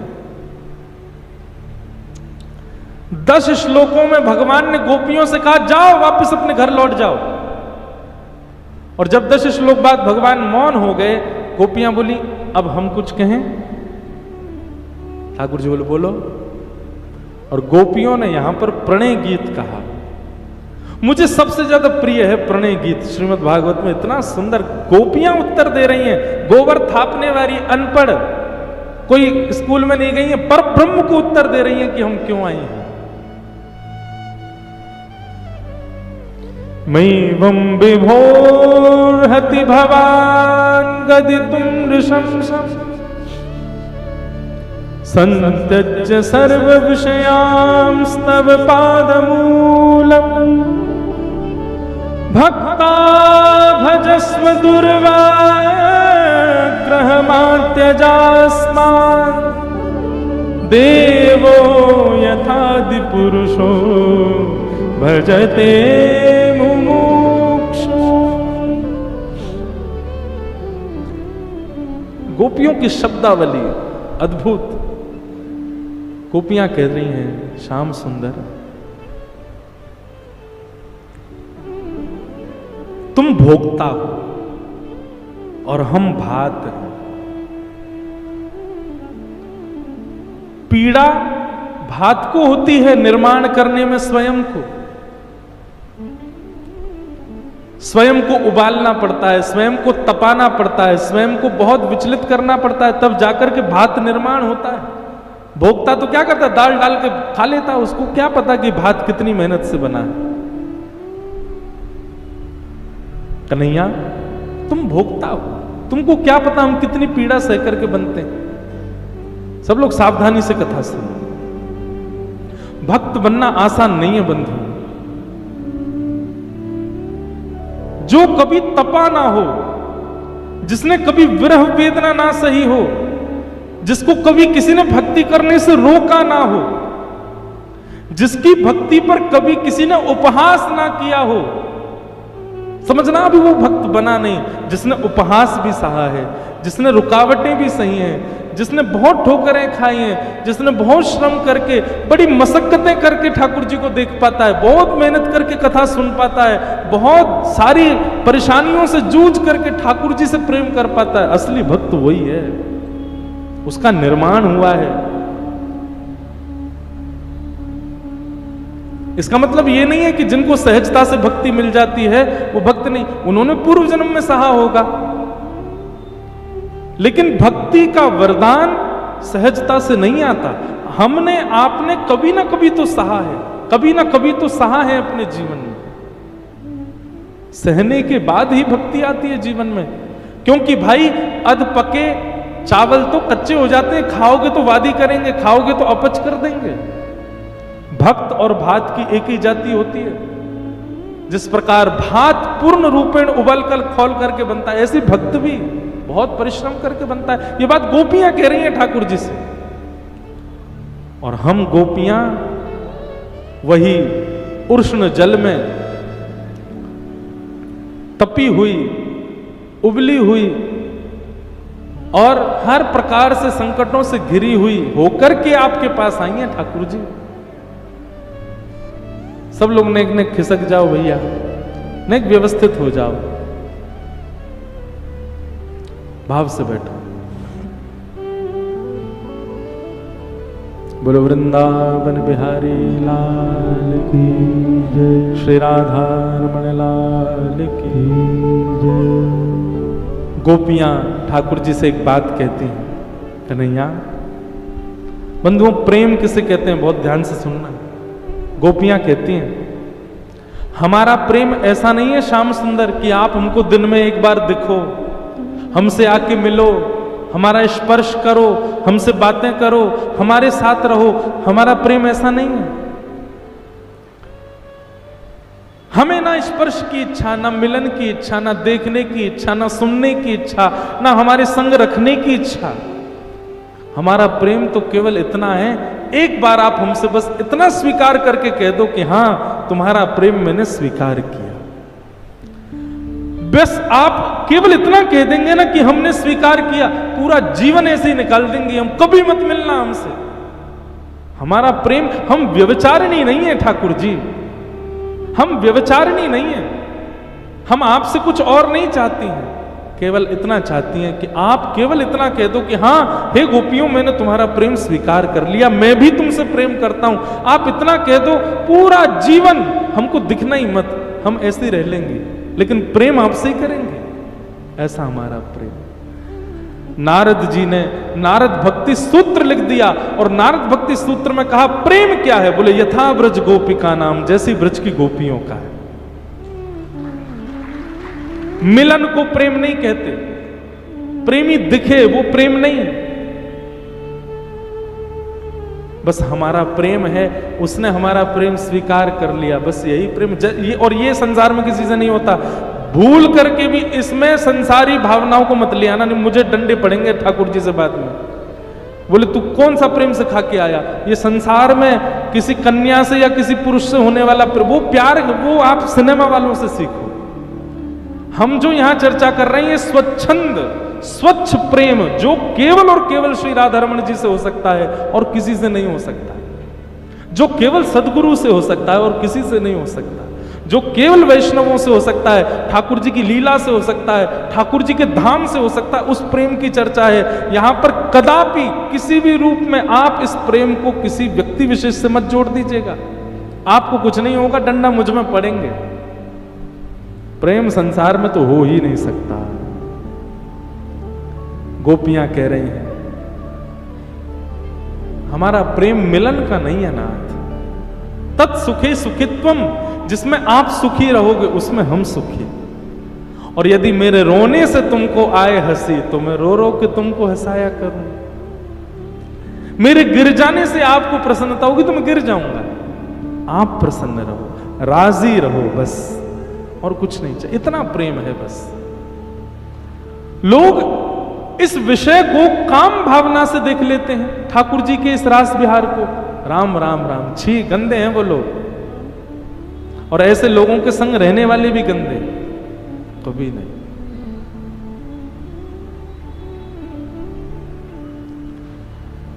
गोपियों ने अंत में एक बात कही और कहा ठाकुर जी हम जा रही हैं, पर जाते समय हम आपसे कुछ मांगना चाहती हैं। भगवान बोले क्या चाहिए बताओ, हम सब दे देंगे, तुम जाओ। लेकिन गोपियां बोली जो मांगेंगी सो दोगे? बोले हाँ। बोले कोई अलग वस्तु नहीं मांग रहे हैं, हमारी एक वस्तु आपके पास है, वही हम आपसे मांग रहे हैं। भगवान बोले मेरे पास क्या तुम्हारा? तब गोपियां कहती हैं चित्तम सुखेन भवता पहितम ग्रहेषु यन्निर्विशस्य तु करावपि गुह्य कृत्ये पादौ पदम न चलतास्तव पादमूला यामः कथम ब्रजमथो करवाम किं वा। हमारा मन आपके पास है, मन है हम लोगों का, पर आपके पास है, वो आप में ही रहता है। वो हमको वापस कर दो, अभी लौटा दो हमको वापस, हमको रखना ही नहीं आपका, हमको दे दो, हमारी वस्तु दे दो, हम चली जाएंगे। बताओ ऐसे कभी फंसा सकते हो आप ठाकुर जी को जैसे गोपियों ने फंसाया? ठाकुर जी बोले अब मन कैसे वापस करूं मैं? बोले आपके पास दो ही ऑप्शन है ठाकुर जी, अगर हमको वापस भेजना चाहते हो तो हमारा मन वापस कर दो, और मन वापस नहीं कर सकते तो फिर मन ले लिया तो हमको भी स्वीकार करो। मन वापस हो नहीं सकता तो फिर एक ही उपाय बचा, क्या? बोले हमको स्वीकार करो। गोपियों के इस भाव से ठाकुर जी रीझ गए। बंधुओं, ये गोपियां सामान्य स्त्रियां नहीं है, ये श्रुतियां, वेद की ऋचाएं हैं सारी गोपियां। ये पूर्व काल के संत हैं, वर्षों से तपस्या कर रहे हैं, और वर्षों की तपस्या के बाद आज गोकुल में, आज वृंदावन में गोपी बन करके आए हैं। ठाकुर जी के सामने खड़ी हुई गोपियों में 6 वर्ष से लेकर के 90 वर्ष तक की गोपी है। मतलब 6 वर्ष की गोपी मतलब जिसको यही नहीं पता स्त्री पुरुष कौन, और 90 वर्ष की गोपी मतलब जिससे चला भी नहीं जा रहा है, 2 गोपी उसको उठा के चल रही है। आप इसको काम लीला कैसे कह सकते हो? काम लीला में तो एक उम्र होती है, वो बात अलग है कि हम लोग कहते प्यार की क्या उम्र होती है, आधी आधी बोलते हैं, पर ऐसी उम्र तो नहीं होती होगी कि 6.5 वर्ष को छोरा और 90 वर्ष की छोरी, ऐसा तो नहीं होता होगा। परंतु इन सबके रूप, इन सबका यौवन हमारी आपकी तरह नहीं है। प्रेम के कारण, स्वच्छंद स्वच्छ प्रेम के कारण अत्यंत सुंदर है गोपियों का रूप। ठाकुर जी ने उन गोपियों को स्वीकार किया। बोले आपका, मैं बस परीक्षण कर रहा था, जानना चाह रहा था। जब गोपियों ने ये बात कही, चित्तम सुखेन बहता बहितम क्रहेषु, हमारा चित्त आपके पास है, तब ठाकुर जी बोले यही तो चाहिए, चित्त मेरे पास है, आओ। और अब ठाकुर जी ने गोपियों के साथ रास विहार किया। मैं फिर से कह रहा हूं, रास का मतलब डांडिया नहीं होता, रास का मतलब नृत्य नहीं होता, रास का मतलब होता है प्रायोरिटी। अब ठाकुर जी एक एक गोपी के पास जा रहे हैं और उस गोपी के गले में गलवैयां डालते हैं। परब्रह्म त्रिलोकीनाथ साक्षात भगवान एक एक गोपी के पास जाते हैं और उससे इतनी सहजता से प्रेम कर रहे हैं जैसे मानो उसी के ही परम प्रिय हों। कोई गोपी बोले मेरे तो पाँव में दर्द है, रोए। ठाकुर जी उसके पैर, अच्छा लाओ मैं दबाऊं। अरे मुंह तो प्यास लग रही है, तो ठाकुर जी अपनी ऐसी अंजलि फैलाएं और वही में जल डाल करके वह गोपी को पिवाएं। कोई गोपी के मुंह को तो बड़ी भूख लग रही है, तो ठाकुर जी ही कोई सामग्री लेके आवे वह को पवाएं। ये रास है। एक एक गोपी ने कुंज बनाई है वृक्षों के नीचे, और उन कुंजों में ठाकुर जी जा जा करके उनको सुख दे रहे हैं। अब बात आती है तो फिर नृत्य क्यों? भाई हमारे घर गुरु आ जाए, हमारे घर संत आ जाए तो हम नाचने लग जाते हैं। साक्षात ठाकुर जी आ गए तो नाचोगे नहीं? उत्सुकता की चरम स्थिति जब पार होती है तो व्यक्ति नृत्य करता है। नाती जब घोड़ी पर चढ़ता है ब्याह के लिए, तो जो दादाजी बिना दंडा के चली नहीं पाते वो भी नाचते हैं, और मेरा नाती चढ़ गया, क्यों? प्रसन्नता। तो ठाकुर जी घर आएंगे तो भाई तब नाचना तो हो ही जाएगा, तो इसलिए गोपियां नृत्य कर रही हैं। लेकिन नृत्य को रास नहीं कहते। सब गोपियों के यहां ठाकुर जी जाने लगे और ठाकुर जी इतना मान देने लगे, इतनी प्रशंसा करने लगे गोपियों की। अरे तुम्हारा रूप तो देखो, तुम्हारा यौवन तो देखो, तुम्हारे केश तो देखो, तुम्हारी बोली तो देखो। अब ठाकुर जी तो रास कर रहे थे, पर गोपियों को इससे मान हो गया, अभिमान हो गया, और गोपियों को मान हुआ कि हम परम सुंदरी हैं, इसलिए ठाकुर जी रास कर रहे हैं। मुझे कभी कभी लगता है कि ठाकुर जी ऐसे ही क्यों खड़े रहते हैं, ऐसे ही क्यों रहते हैं, ऐसे ही क्यों रहते हैं, कभी बोलते क्यों नहीं, कभी हिलते डुलते क्यों नहीं? क्योंकि उनको हमारी मान की चिंता है। बोले मैं जरा सा भी इसके सामने सीधा हो गया या इसके सामने कोई लीला कर दी, इसको अभिमान हो जाएगा कि देखो मेरी भक्ति। महाराज कई लोग अपने ठाकुर जी को चम्मच से दूध पिलाते हैं, वीडियो बना देते हैं उसकी, दुनिया में दिखा, देखो हमारे ठाकुर जी दूध पी रहे हैं। ठाकुर जी बोले मैं रोटी ना खा रहा हूं, बड़ी गरीब मत है, नहीं तो पूरी नेशनल मीडिया में डाल देगा मेरे ठाकुर जी रोटी खाते हैं। कहीं मुझे और आपको अभिमान ना हो जाए अपनी भक्ति पर, इसलिए हमारे नाथ ऐसे ही बैठे रहते हैं। मैं एक बार अपने ठाकुर जी के साथ विदेश जा रहा था, तो लाल जी थे, मैं था और कोई था नहीं। एक बार मैं कथा में भी बताई एक जगह, तो रात्रि का समय, पूरी फ्लाइट में सब सो रहे थे, लाल जी और मैं आसपास, तो मैंने अपने लाल जी उठा दिए। सत्य घटना बता रहा हूं बिल्कुल। हमने अपने लाल जी से कही, मैं लाल जी यहां पे कोई भी नहीं है, सब जान गए, सब अंग्रेज बैठे हैं, ये मुझे जानते भी नहीं, वो सब सो रहे हैं, आप पूरे समय ऐसे ही खड़े रहते हो, आज एक काम करो, आप अपना ये हाथ नीचे कर लो, मैं किसी को नहीं बताऊंगा।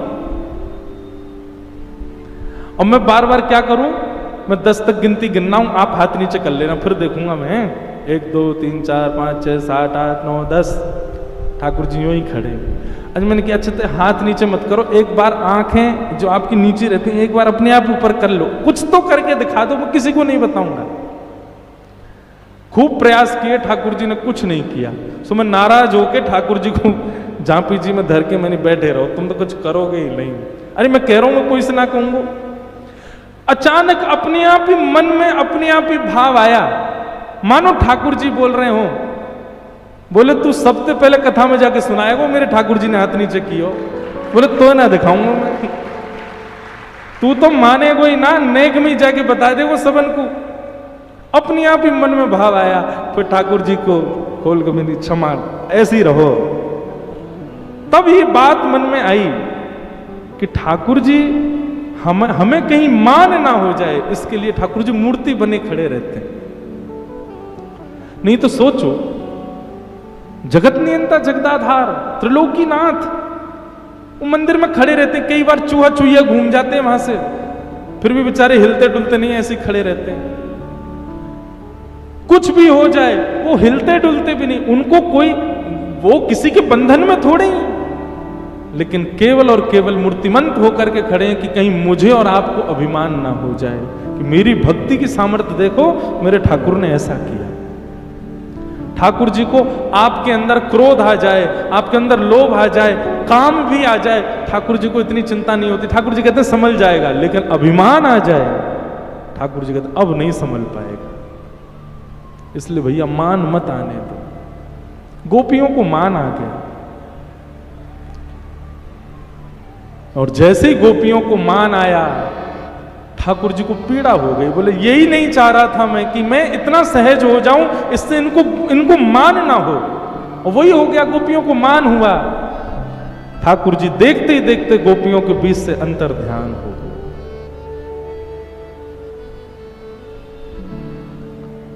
गोपियां विचलित हो गई। जैसे ही ठाकुर जी अंतर ध्यान हुए, ढूंढने लगे, खोजने लगे, श्याम सुंदर तुम कहां हो। और जब कहीं नहीं मिली, तब यमुना के तट पर जाकर के गोपियों ने किशोरी जी से प्रार्थना की,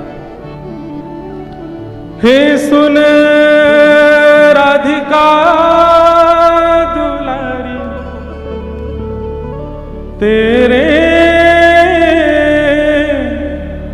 द्वार का भिखारी हूं मैं, शाम का पुजारी,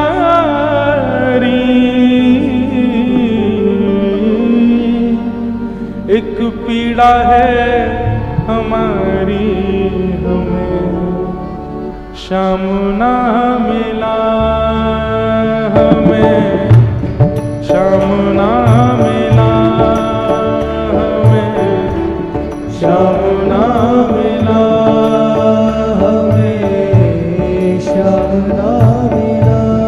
हे सुन राधिका दुलारी, सुन राधिका दुलारी, तेरे द्वार का भिखारी, तेरे द्वार का भिखारी, मैं शाम का पुजारी, पीड़ा है हमारी, हमें शाम ना मिला, हमें शाम ना मिला, हमें शाम ना मिला, हमें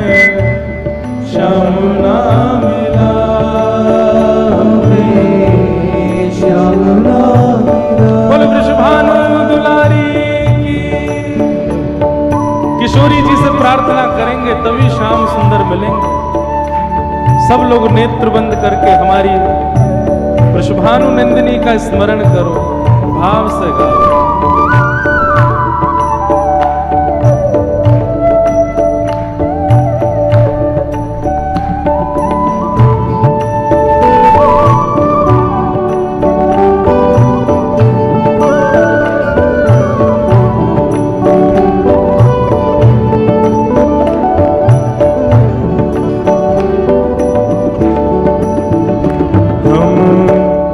सोचते थे कान्हा कहीं कुंजन में होगा,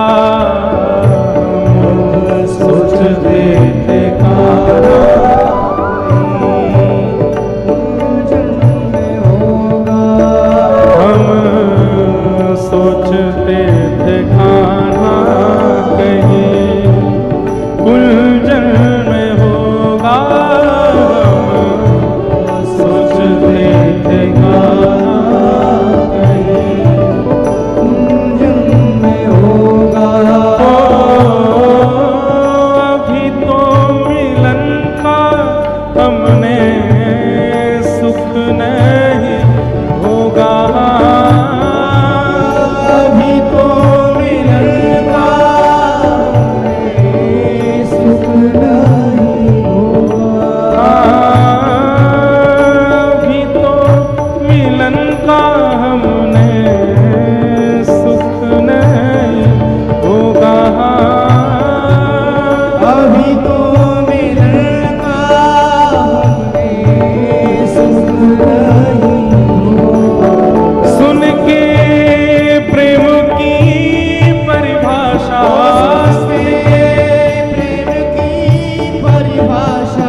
देता है कन्हैया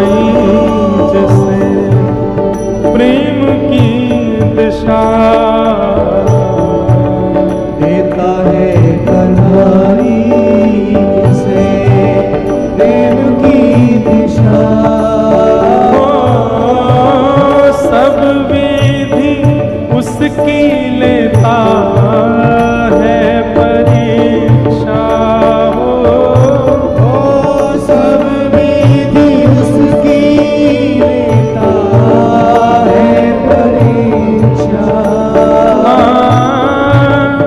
सब विधि उसकी लेता है परीक्षा हो, सब विधि उसकी लेता है परीक्षा। कैसे? कभी निकट बुलाए, कभी निकट बुलाए, कभी दूरियां बढ़ाए, कभी दुनिया बढ़ाए, कभी निकट बुलाए, कभी निकट बुलाए, कभी दूरियां बढ़ाए, कभी दुनिया बढ़ाए। छलिया हाथ नहीं आए, छलिया हाथ नहीं आए, श्याम ना मिला हमें, श्याम ना मिला,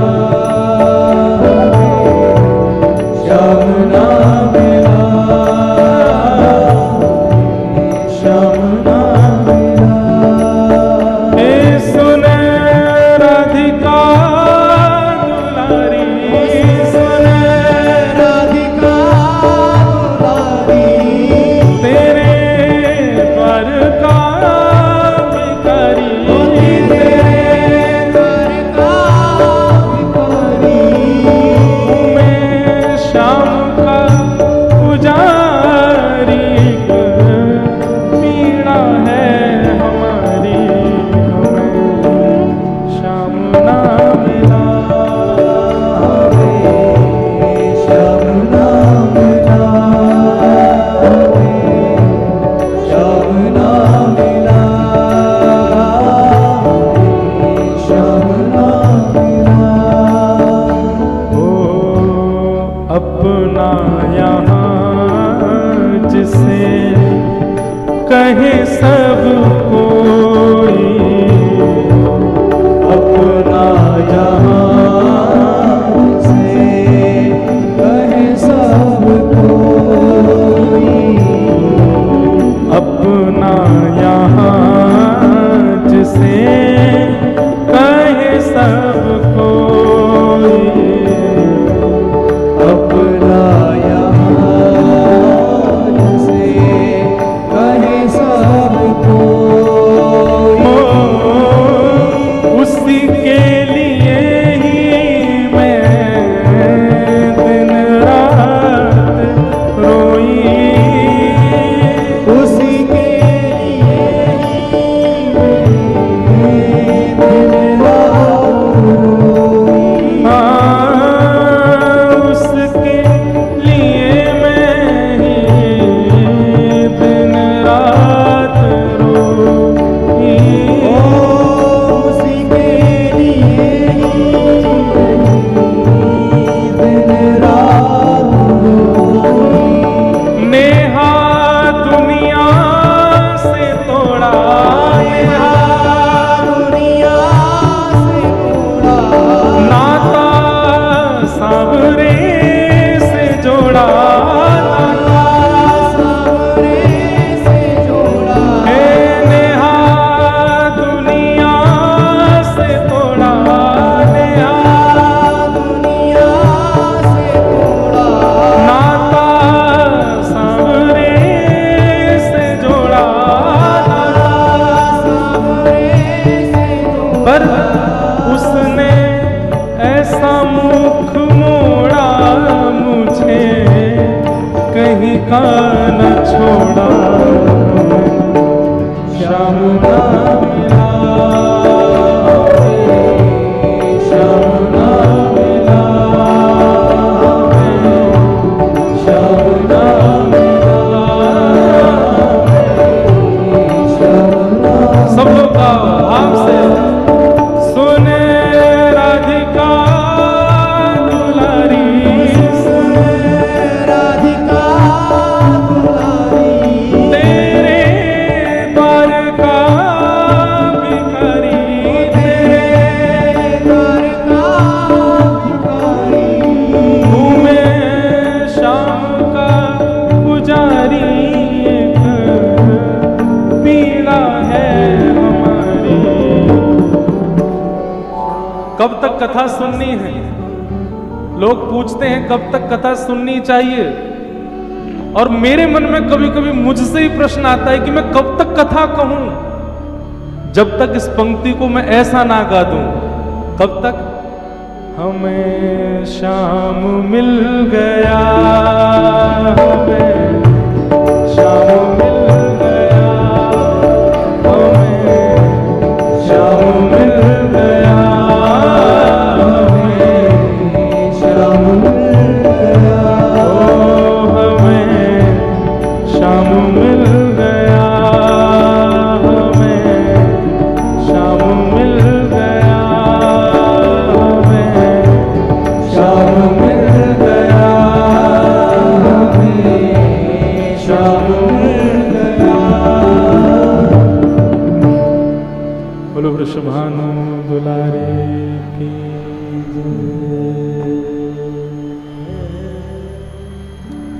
तब तक कथा सुननी है,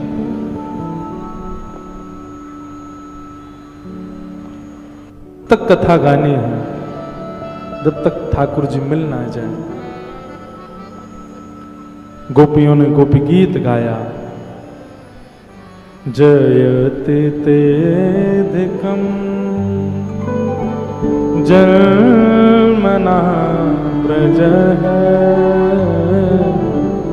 श्रयतन्दिरा सस्वदत्रे दैत्यदृश्यताम् दीक्षुतावक स्त्वैधृतास्तव स्वां विचिन्वते शरदुदाशे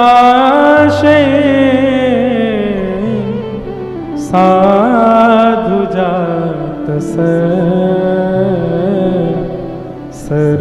सरसिजोदर श्रीमृषादृशा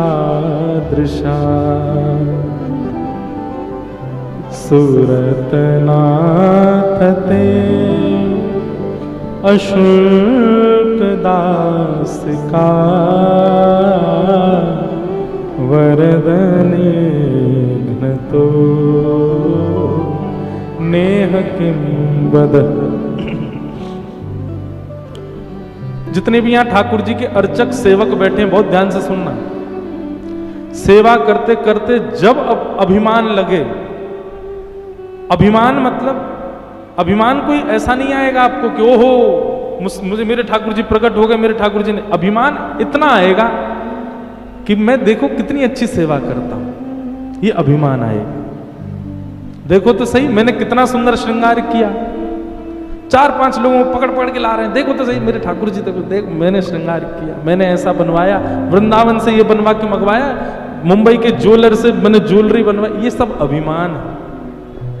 ठाकुर जी की सेवा में जब अभिमान लगे उसी समय बैठ जाइए और गोपी गीत का पाठ कीजिए, क्योंकि इसी गोपी गीत ने गोपियों के मान का भंग किया है।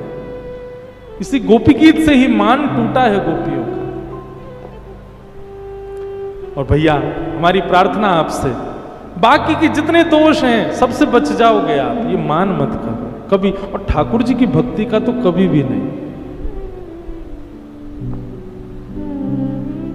लोग बाग जब आकर के ऐसा कहते हैं ना कि हम महाराज जी 5000 नाम जप करते हैं, मुझे बहुत पीड़ा होती है। क्यों बोलते हो आप? हम 2 घंटे ठाकुर जी की सेवा, क्यों कहने हैं आपको ऐसा? हमने अपने ठाकुर जी का ये किया, ये किया, ये सब बातें क्यों कहनी है आपको? आप कुछ कर सकते हो, कुछ भी नहीं कर सकते।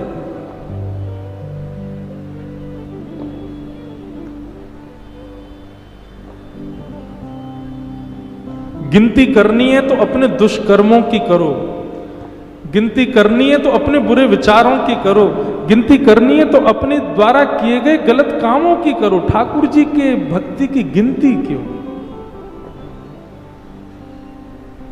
सदैव याद रखो, जितनी गोपनीयता में भक्ति करोगे उतने प्रसन्न रहोगे। जितना गोपनीय रखोगे अपने भावों को, अपनी भक्ति को, अपने प्रेम को, उतना ज्यादा वो बढ़ेगा। और जितना उसका प्रचार हो जाएगा उतनी जल्दी भक्ति खत्म हो जाएगी।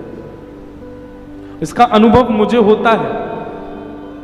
श्री लाल जी का दर्शन सबको कराना पड़ता है, श्री लाल जी का दर्शन सबको होता है, दर्शन के लिए ही है ठाकुर जी तो। पर कई बार मुझे कभी कभी लगता है मैं सेवा से क्यों रह जाता हूं, मैं सेवा क्यों नहीं कर पाता। इसीलिए शायद ठाकुर जी को इतने सारे लोगों से मिलवा देते हैं, भक्ति का कहीं ना कहीं प्रचार हो गया ना, तो ये भोगना पड़ता है, फिर ठाकुर जी की सेवा से वंचित होना पड़ता है। इसलिए भैया प्रेम को गोपनीय रखो, भाव को गोपनीय रखो, भजन को गोपनीय रखो, भक्ति को गोपनीय रखो, अपने ठाकुर जी को भी गोपनीय रखो। आपने कोई उत्सव किया, एकांत में कर लिया, किसी को बुलाओ ही मत, ज्यादा बुलाने की आवश्यकता ही नहीं है। कभी कभी बुला करके भी करो, पर कभी कभी एकांतिक उत्सव भी किया करो। 1.25 लाख रुपए खर्च किए, लेकिन तब तक चैन नहीं पड़ता 100 आदमी नहीं आके देख जाएं कि मैंने इतना खर्चा करके उत्सव किया। कभी 1.25 लाख, 10,000, 20,000 ये जो खर्चे ठाकुर जी के एकांत में करें, कभी अपने लिए, बस अपने सुख के लिए करो। गोपी गीत का नित्य पाठ किया करो। गोपी गीत मान रहित बनाता है, ठाकुर जी के योग्य बनाता है। ऐसी गोपियों ने गोपी गीत गाया और गोपी गीत गा करके ठाकुर जी को प्रणाम किया। यत्ते सुजात चरणाम्बुरुहं स्तनेषु भीतासनैः प्रियदधीमहि कर्कशेषु तेनाटवीमटसि तद्व्यथतेन किंस्वित् कूर्पादिभिर्भ्रमति धीर्भवदायुषाम्। गोपियों ने गोपी गीत गाया। गोपी गीत गाते ही ठाकुर जी प्रकट हो गए। तासामाविर्भूत सौरी स्मयमाय मुखाम्बुज पीतांबरधर सृग्वी साक्षान मन्मथ मन्मथ। सब गोपियों के मध्य में ठाकुर जी जैसे प्रकट हुए, प्रकट होते ही ठाकुर जी ने पकड़ो पकड़ो पकड़ो पकड़ो, सब ने ठाकुर जी को पकड़ लिया। गोपियों से ठाकुर जी बोले, हम तो आपके मान को मर्दन करने गए थे, अब आप सबका मान वध हो चुका है, आओ अब हम महारास करेंगे। और जितनी गोपी उतने ठाकुर जी हो गए। राधा नाचे, कृष्ण नाचे, नाचे गोपी जन। राधा नाचे, कृष्ण नाचे, नाचे गोपी जन। क्योंकि मन मेरा बन गया सखी रे